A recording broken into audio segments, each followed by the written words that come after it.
Pues aquí nos hemos acercado hasta el convento de San Francisco, regentado desde el siglo XIX por las Madres Trinitarias, y donde acabamos de estrenar un auténtico regalo.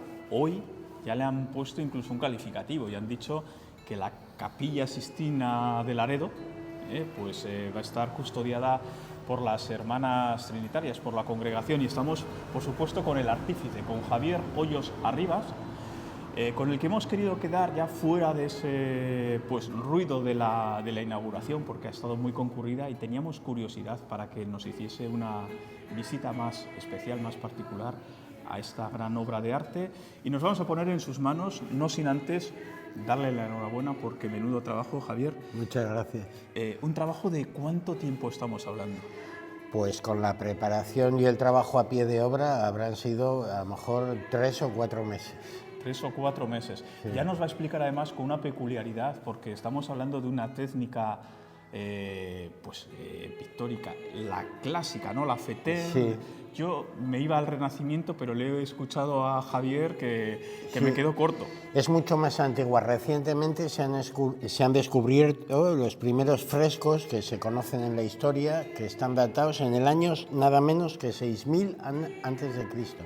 O sea, prácticamente en el Neolítico ya, en un yacimiento arqueológico en Turquía que se considera el primer núcleo urbano, no de la historia, de la protohistoria. Pero esos son los más antiguos, pero no estaba generalizado, era algo, digamos, singular, pero ya hace 3000 años, en las civilizaciones minoica y cretense, ya se empleaba el fresco habitualmente, con la misma técnica que hoy en día.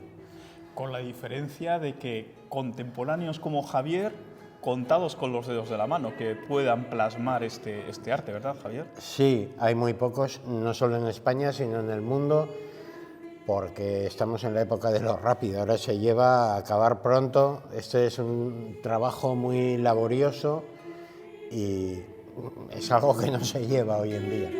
Muy bien, pues vamos a pasar sin más y vamos a hacer los comentarios sobre la propia obra. Vamos a ver.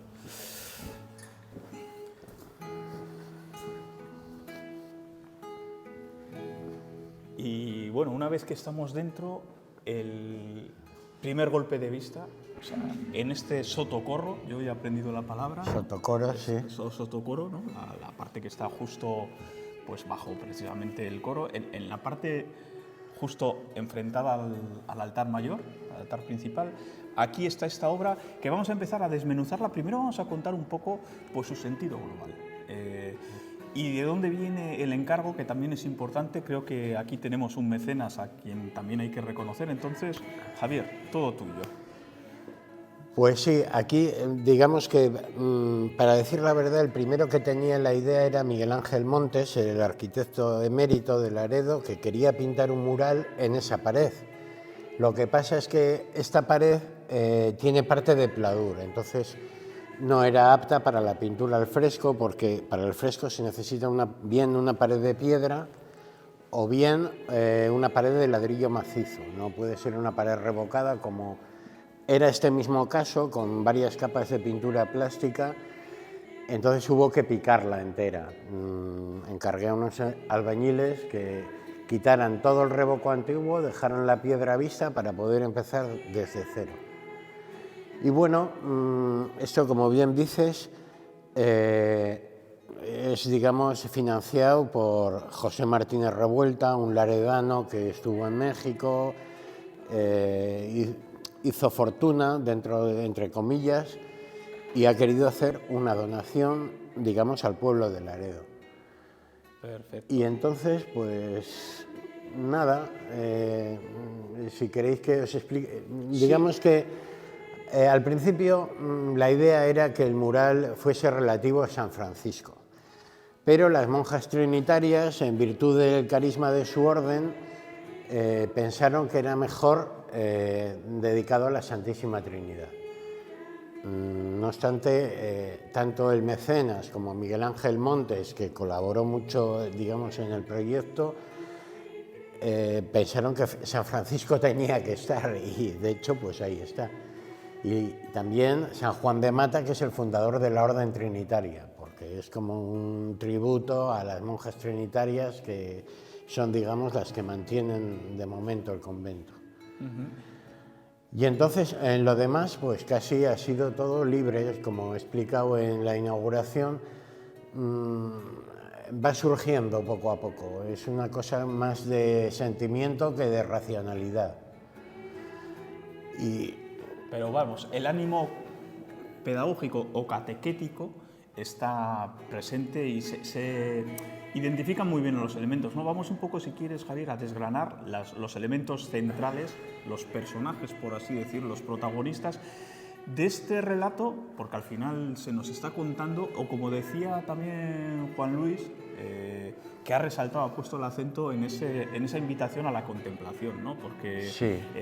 Es la típica obra que nos permite, si nos plantamos delante de ella, pues extraer mucho simbolismo, muchos mensajes, mucho significado. Entonces, vamos a ir desgranando pues esos sí, lo que pasa es que a veces la gente está acostumbrada a necesitar una explicación y, sin embargo, el arte es un lenguaje en sí mismo. No, digamos que una explicación verbal, digamos, como que es como decía un profesor mío, toda traducción es una traición.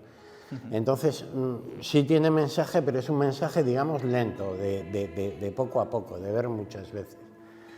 Entonces, si quieres que te explique un poco lo que hay, digamos, pues empezando ahí por la izquierda, tenemos estos dos profetas o dos patriarcas que simbolizan un poco la continuidad de la religión cristiana desde tiempos ancestrales.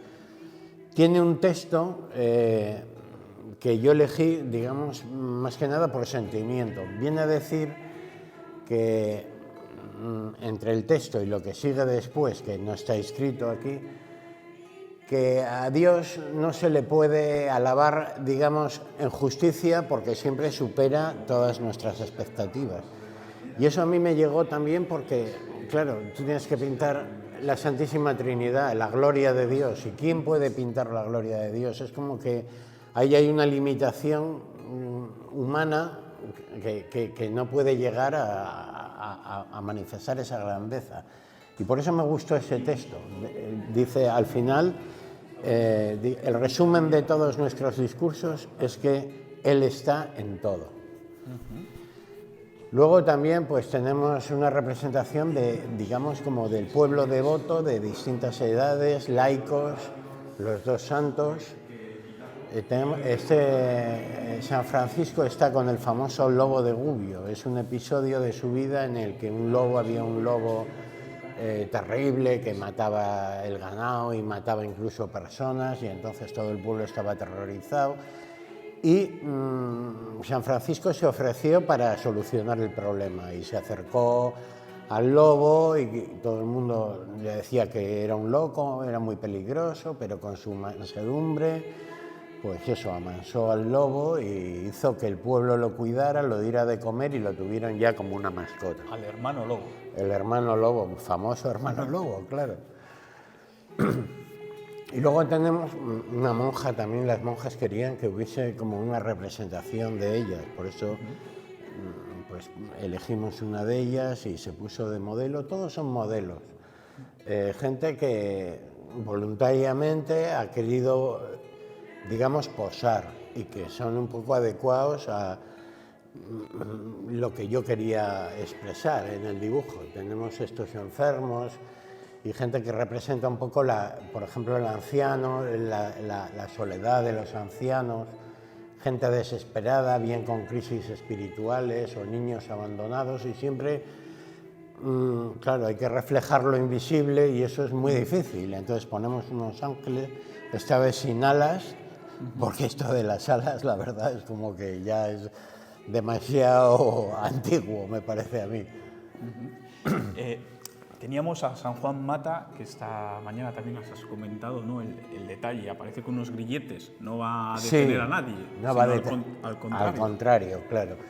En los tiempos de San Juan de Mata pues estaban en pleno vigor las guerras con los musulmanes, entonces muchos cristianos tomados prisioneros y esclavizados por los musulmanes, y San Juan de Mata hizo lo que viene a ser hoy en día, sería una ONG dedicada a liberar a esos cautivos, bien pagando rescates, mediante donativos. Incluso tuvo la idea de intercambiar prisioneros musulmanes por prisioneros cristianos, y así beneficiaba a las dos partes. Y bueno, comentabas al lado del lobo, que muchos nos da por pensar que es el globo terráqueo. No es el globo terráqueo. Sí, no, es lo que llaman un orbe. A veces en otras imágenes se ve a Dios con una bola en la mano, no representa el planeta Tierra, digamos, sino la creación entera, ¿no? Y está puesto como a los pies de un trono que no es muy suntuoso, pero he querido darle como un aspecto sólido. Padre, el Hijo y el Espíritu Santo, la paloma, ¿no? Y ahí me comentabas, antes de empezar, esa anécdota con la mirada, que es uno de los golpes que tiene este trabajo, la mirada del Hijo. Se le clava uno y le persigue, donde le mire. Entonces me comentabas la anécdota de que en principio no iba a estar mirando. No, el primer proyecto que yo tuve era así, con la cabeza un poco baja y con los ojos cerrados, como en un estado de meditación profunda, porque lo que yo más quería reflejar era como que todo era algo espiritual, no se necesitaba contacto físico, digamos. Pero a las monjas pues les chocó un poco esto y me dijeron que si por favor lo podría hacer mirando hacia el espectador. Y bueno, pues sí, a base de bocetos y ensayos, eso es lo que pinté. Y sí es verdad que vas andando y parece como que te va persiguiendo con la mirada. Y a la izquierda decías, ahí están sus preferidos, ¿no? Que eran los que hablábamos, estas personas. Lo has reflejado antes, ¿no? Pues los ancianos, los desposeídos, un poco los desvalidos, los débiles, ¿no? En definitiva. Sí, es una escena, digamos, de inspiración evangélica. Esto, tuve hambre y me disteis de comer, tuve sed, me disteis de beber.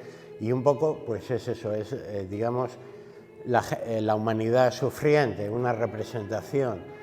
Y tenemos eso, pues como unos niños abandonados, con la niña con su rostro triste, un enfermo solicitando el socorro, y esas dos personas ahí agachadas como desesperados, ¿no? En un estado espiritual un poco caótico. Y por fin, a la derecha del todo, ese ángel que nos mira a nosotros, como diciendo, mirad lo que hay aquí. No, nos interpela. Sí, nos interpela, no cerréis los ojos. Perfecto. Y hasta ahora, claro, lo estamos viendo precioso, ¿no? Rematado, terminado. Ahora yo sí que quería que nos adentrásemos un poco en la técnica, ¿no? En esta parte más desconocida. Los que tenemos más familiaridad con el mundo del arte, pues no llegamos a ver nunca en ejecución este tipo de trabajos. Entonces, Javier, cuéntanos un poco cuál es el proceso para acabar disfrutando de esta obra. Bueno, digamos que la pintura al fresco es la técnica pictórica que se sigue practicando más antigua que existe. Porque, por ejemplo, las pinturas rupestres paleolíticas son más antiguas, pero no se practica ya ese sistema. Es un sistema antiquísimo que tiene la particularidad de que se practica ahora exactamente igual como se practicaba hace 1000 años, 2000 o 3000 años, ¿no? El procedimiento no ha cambiado en nada, salvo pequeños detalles sin demasiada importancia. Y consiste, digamos, está basado en el ciclo de la cal, que consiste en las piedras calizas se ponen en un horno a 900 grados, se convierten en cal viva, esa cal viva se hidrata con agua, es cal apagada y se deja reposar, sumergida en agua durante meses o años. Por ejemplo, aquí la cal que he empleado yo llevaba 5 años sumergida en el agua. Cuantos más años, mejor. Por ejemplo, la cal que empleó Miguel Ángel en la Capilla Sixtina tenía 30 años añejándose sumergida en agua, sin tocar el aire. Y bueno, consiste en hacer un revestimiento de cal y arena con diferentes dosificaciones y granos de arena y cuando está ya preparada la pared se da una mano, siempre por trozos, de polvo de mármol y cal, y entonces mientras eso está fresco hay un tiempo que puede ser minutos o como mucho algunas horas en el que se mezclan pigmentos solamente con agua y se pinta en la pared sin ningún aglutinante, la pared lo absorbe, lo fija y ese mismo compuesto que se ha dado en la pared, que es digamos hidróxido cálcico, cal apagada, absorbiendo anhídrido carbónico del aire, se produce un cambio químico natural y se convierte otra vez en carbonato cálcico, es decir, tiene el mismo compuesto químico que puede tener la piedra caliza, el mármol o, por ejemplo, una estalactita. Digamos que es un proceso de piedra que se transforma y vuelve a convertirse en piedra. Y entonces quedan todos los colores fijados en la pared sin producir película pictórica. En cierto modo es como si la pared, en vez de pintarse, se tiñera.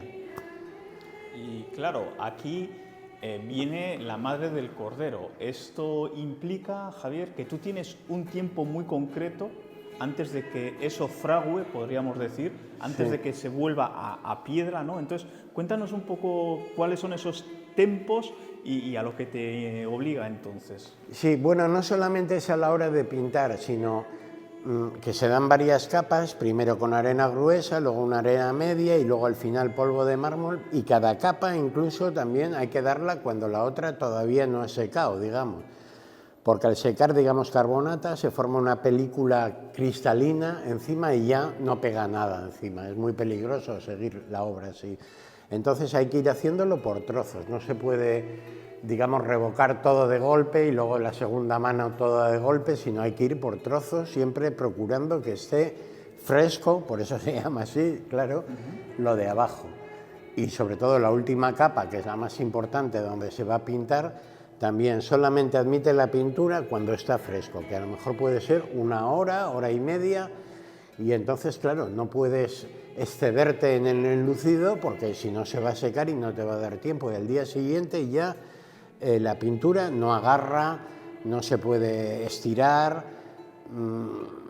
la absorbe muy regularmente y, claro, es un desastre. Por eso, digamos que cuando se planifica tienes que saber cada trozo, cuánto vas a tardar más o menos. Por ejemplo, Zenini, un tratadista medieval, decía que una medida ideal es una cabeza para un día, nada más. Porque claro, tú después de todas las capas previas enluces el trozo de la cabeza y lo tienes que acabar. No puedes corregirlo al día siguiente porque ya no agarra. La única forma de corrección, que es siempre origina desastres, es picar la pared y volver a empezar. Madre mía, o sea, la medida es una cabeza. Pues una cabeza lo proponía él como lo ideal de un solo día. Pues aquí nos caben unas cuantas, o sea que aquí habido... Hay 26 personajes. Sí. Claro, y más luego todos los espacios sin la cabeza propiamente, pero que ocupan esa superficie, o sea que requiere... Claro, luego a lo mejor otros trozos, como y lo más destacado, por ejemplo, son las nubes. Puedes hacer un trozo muy grande porque prácticamente casi da igual que una nube esté un poco más a la derecha que a la izquierda, pero una cara no, claro. ¿Y cuál es el truco, Javier? Porque claro, con esos condicionantes uno tiene que traer ya muy determinado qué es lo que va a hacer, no puede uno estar improvisando y demás. Entonces, ¿cuál es el truco para pasar al fresco definitivo la idea que tenemos en mente y entre manos?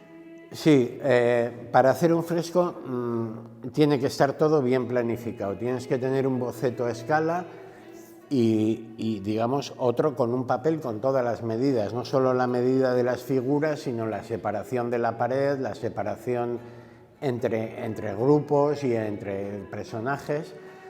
Y entonces lo que se hace es una cosa que llaman cartones, que eso se viene haciendo desde la antigüedad, que consiste en pintar las figuras a su tamaño real en un papel que cuando has hecho el enlucido lo posas encima, lo marcas bien con un estarcido, con una ruedita, se hacen agujeritos y se puede dar con una muñequilla con carbón, quedan los puntitos, no es muy definido, o bien, digamos, una introducción que se hizo en el Renacimiento que consistía, en vez de hacer este estarcido, marcar con un pincel la silueta y tal. Entonces queda como un pequeño surco en el enlucido que te sirve de referencia, pero nada más, claro, no es que lo calques y ya está, sino simplemente tienes una referencia para ponerte a pintar. Por eso no puedes hacer un trozo grande porque tienes que estar concentrado en lo que haces. Y ahora nos comentabas también, Javier, una vez que se finaliza la obra, adquiere lo que decimos una pátina, ¿no? La que le va a dar el paso del tiempo, que va a hacer que todavía se mimetice más, podríamos decir, con el propio muro. Sí, con el paso del tiempo los colores se atenúan un poco. Normalmente en unos meses ya está el color definitivo y ya no cambia más.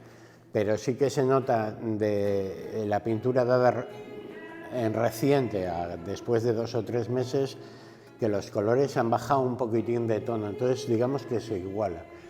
Y luego con el paso del tiempo, pues no tenemos más que ver frescos antiguos que incluso con sus grietillas o pequeños defectos tienen como un aire noble, no sé cómo decir, que digamos que envejecen muy bien.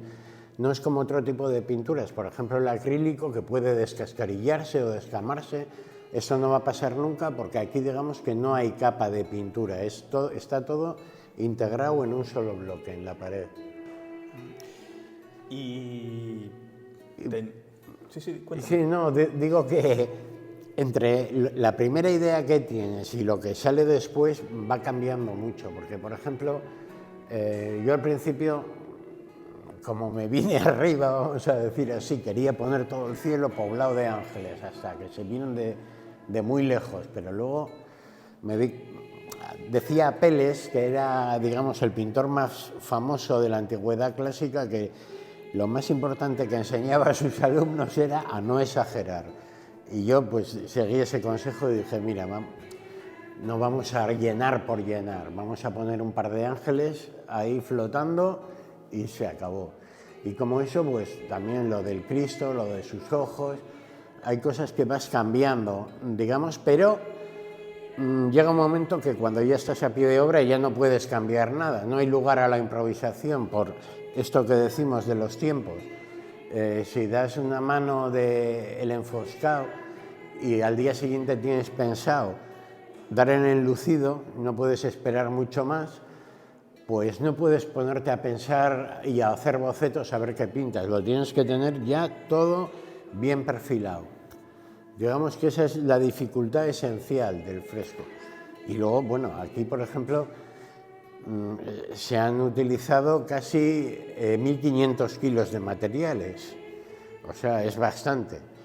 Arena de sílice gruesa, otra mediana, polvo de mármol de 2 clases, para lo más claro, mármol de Carrara, que es un mármol muy blanco, espectacular, el mejor mármol que hay, el más blanco del mundo. Y luego para sitios más oscuros, pues mármol de Macael, que es un poco más pardo, es blanco también, pero no tan blanco como el de Carrara. Los materiales incluso hoy en día son muy difíciles de encontrar, ¿no? Si vas a un almacén de materiales de construcción y pides cala pagada de 5 años, te van a mirar como si estuvieras loco, dirán. ¿Y dónde se consiguen ya? Pues mira, normalmente la cal que venden hoy en día, como mucho, tiene 6 meses de añejamiento. Pero yo he encontrado un almacén de un señor que era estucador en Málaga, se murió y su mujer está, digamos, liquidando el material que le queda. Llega a tener cal de 25 años, pero ya la vende muy cara y no es necesario tampoco. Se considera por ejemplo, a fines de restauración en monumentos históricos, que debe tener como mínimo 6 meses de antigüedad la cal, pero esta ya tenía 5 años, ya es una cal de bastante calidad. Me está llamando la atención, me estás hablando de cal y hay una similitud ahí con, pues, con la elaboración de vinos y de otro tipo de bebidas, ¿no? Que ese añejamiento, ¿no? O sea, sí, tiene similitudes, sí. La cal va ganando en calidad a medida que pasa más el tiempo, siempre y cuando esté sumergida en agua, claro. Incluso se encontró cal que estaba en un calero, en un subterráneo, alimentada por un manantial que llevaba sumergida 200 años y era una cal excelente, siempre y cuando eso esté siempre sumergida con agua, porque se dice que la cal se llama cal aérea, en contraposición, digamos, a los morteros hidráulicos, porque seca con el aire. No es como el cemento, que si le echas aguas, aunque esté sumergido en agua, va a endurecer. La cal esta solamente seca con el aire, pierde agua, absorbe anhídrido carbónico y se convierte en roca otra vez. La verdad es que es muy interesante porque, digamos que es un producto que se ha denostado mucho. A veces dicen, fíjate esta pared qué vieja es, qué mala es, está hecha con cal. Y la cal es un producto excelente, lo único que, digamos, exige muchos más requisitos que los morteros actuales, que simplemente viene un saco con un polvo, le echas agua y ya está. Aquí, por ejemplo, no puedes ir a una tienda de pintura y decir, dame 1 kilo de pintura al fresco, porque eso no existe, claro. En el dicho, por lo menos, sale bien parada que cuando decimos una de cal y una de arena, la de cal es la buena. O sea que por lo menos ahí, en cuanto a imagen, sale bien. No, yo te sacaba lo del añejamiento porque creo que ilustra muy bien que si algo tiene este arte, más allá de la habilidad que requiere de vosotros, es esa paciencia, Javier, es el arte de la paciencia, ¿no? O sea, porque lo que decimos, esto no es llego, no, primero tienes que mirar de tener esos ingredientes, por así decir, que vas a utilizar. Y luego, pues eso, tener también esa frialdad a la hora de ejecutar, porque dices, aquí voy, aquí me la juego, esto es en vivo y en directo y no voy a tener lugar a los remiendos por lo que decías, porque al final siempre se van a ver esas imperfecciones, ¿no? Sí, y yo al principio la verdad es que cuando vi esta pared estaba tentado a pintarlo con acrílico, pero claro, con un poco de humedad que tenga se puede saltar el acrílico, entonces no te puedes exponer al fracaso ese de una obra que se va a estropear a los 2 años. Y entonces, pues, la verdad es que es lo que decía antes, que en esta época de lo rápido, pues la gente no está dispuesta a picar toda la pared, llevarse todos los escombros, darle 4 manos con la llana. Es una cosa que, vamos, parece un poco de locos. Es mucho más fácil llegar y la pared tal y como está, ponerse a pintar con el pincelito, la pintura acrílica o lo que se lleva ahora, los sprays, que se hacen obras magníficas también, pero no es esto. Aquí, en la medida del tiempo, digamos que tiene que quedar en segundo plano. Si tardas más, pues ¿qué se le va a hacer? No se trata de cuánto tarda, sino del resultado que obtiene. Javier, nuestro Miguel Ángel particular, y dice, cosa de locos, ¿cómo te da por meterte en esta técnica pictórica? Porque yo creo hablar en nombre de casi todo el mundo que nos esté siguiendo, creo que no tenemos a mano, lo decíamos al principio, ¿no? Alguien que se dedique y que domine esta técnica, ¿no? Entonces esto, ¿cómo llega uno aquí? O sea, ¿qué le pasa en su vida para decir... Para hacer esta locura. Sí, es que has dicho lo de los locos, digo, pues yo me vas a perdonar en el sentido amable, pero entonces, Javier, a ver, ¿cómo llegas aquí? Bueno, aquí a la pintura al fresco se llega, por supuesto, después de muchos años de pintar. Tienes que tener ya, digamos, la mano adiestrada o entrenada por los requisitos de la rapidez y de la resolución que exige la pintura al fresco. Entonces, ¿cómo se llega? Yo no lo sé. Digamos que hay un poco el afán de hacer una cosa buena y diferente.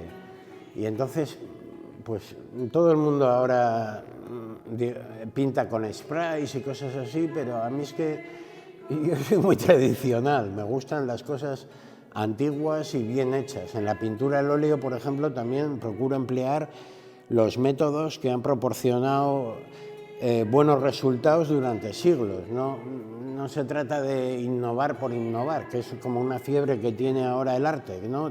Todo lo que hagas tiene que ser una novedad. Y a lo mejor la novedad consiste simplemente en hacerlo bien. Como decía Coco Chanel, ¿cómo era esto? Lo antiguo puede ser novedoso. Y entonces, pues, digamos que esa es la idea, ¿no? De decir, ¿cuál es el buen procedimiento, el mejor procedimiento para pintar un mural? Y siempre todo te remite hacia el fresco.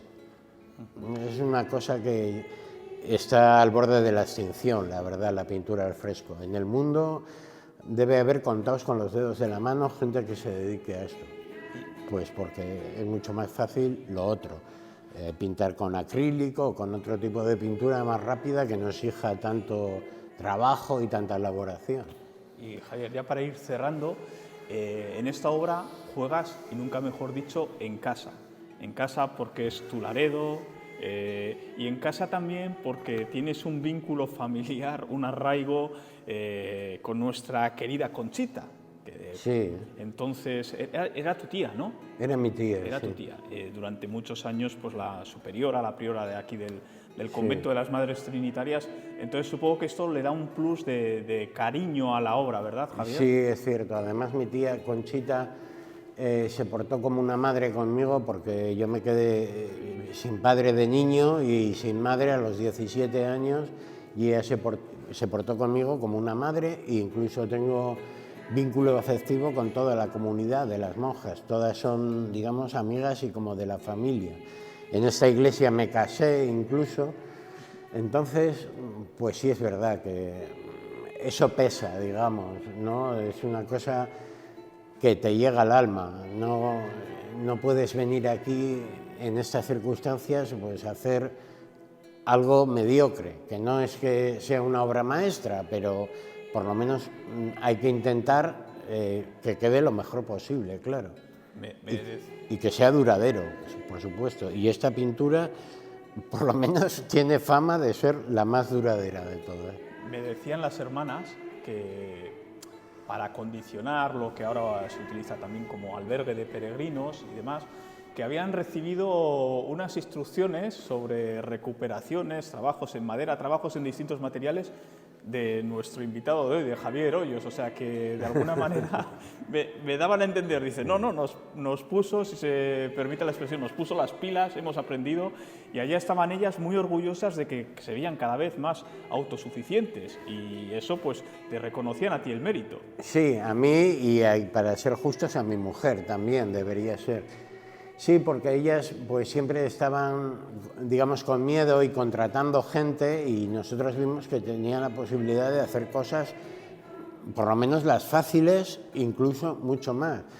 Y les enseñamos pues cosas básicas, pero ellas lo tomaron, digamos, tan en serio que yo he visto enlucir a una monja con una llana y lo hace tan bien o mejor que cualquier albañil. Además, a mí me sorprendió mucho cómo trabajan ellas cuando se dedican a las reformas o a reparar muebles, todo siempre en silencio, sin quejas, disciplinadamente, con tranquilidad.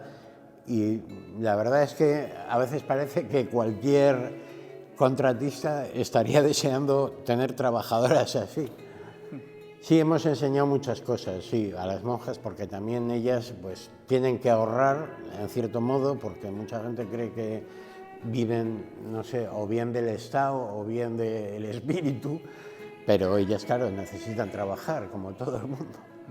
Y ya para cerrar, sí que quiero poner en valor y el agradecimiento, Javier, a que nos hayas atendido, porque Javier, entre las peculiaridades, en su zona de confort, hay una anécdota de este mismo año, en el pueblito de Palencia, donde está recluido y donde vive feliz, se les ocurre señalizar el pueblo, y una de las señalizaciones pues remitía a la casa taller de Javier, ¿no? Y Javier salía en redes sociales diciendo, vamos a ver, ¿qué he hecho yo para merecer esto? O sea, yo quiero mi tranquilidad, ¿no? Es así, ¿te gusta un poco ese retiro, ese descanso? Sí, nos hemos ido a vivir a una aldea de la montaña palentina precisamente por eso, no porque tengamos nada contra el mundo ni contra nadie, pero sí que tanto a mi mujer como a mí nos gusta un poco eso, la soledad y el silencio. Yo veo que hay gente que no puede parar en casa, que necesita salir al bar a ver a los amigos, y yo, sin embargo, pues estando solo no tengo ningún problema, soy feliz. Y ahí para pintar pues es lo ideal, claro, también, es cierto. Pues genial, pues Javier, muchísimas gracias. Y a vosotros. Yo no sé qué sensación tiene un artista cuando sabe que estas obras que deja están llamadas, si todas las obras tienen ese punto de trascendencia, digamos que estas en este estilo pictórico todavía, digamos que enmarcan mucho más esa expresión, ¿no? O sea, van a pasar los años, las décadas, los siglos, van a seguir ahí, el artista no estará, y eso no sé qué sensación le deja a uno interior, me gustaría sentirla, ¿eh? Pues, hombre, me imagino que cada uno lo verá de diferente manera, pero a mí, digamos, me hace pensar que, por ejemplo, los retablos que hay aquí, que algunos son magníficos, los hizo gente anónima y que no firman, no ponen un cartelito diciendo esto lo hizo fulano. Y bueno, pues hay que tender, digamos, los actos sociales. Me obligaron a poner una firmita allí, lo más pequeña que pude, pero a mí creo que lo justo sería no firmarlo, no, digamos, acabar la obra y que sea la obra misma la que hable si tiene algo que decir. Hoy, digamos que hay muchas pinturas en iglesias de autores anónimos y creo que eso debería ser lo más justo. Lo importante es casi más la obra, no como sucede en los tiempos modernos, que es más importante el autor que la obra. En fin. Pues nada, Javier, que ha sido una delicia. Gracias por esta clase magistral del fresco, de la propia técnica, un poco un recorrido también vital que hemos hecho de resumen. Y nada, que te seguiremos la trayectoria y no va a ser la última vez que caigas en nuestras redes. Muy agradecidos, Javier. Gracias a vosotros.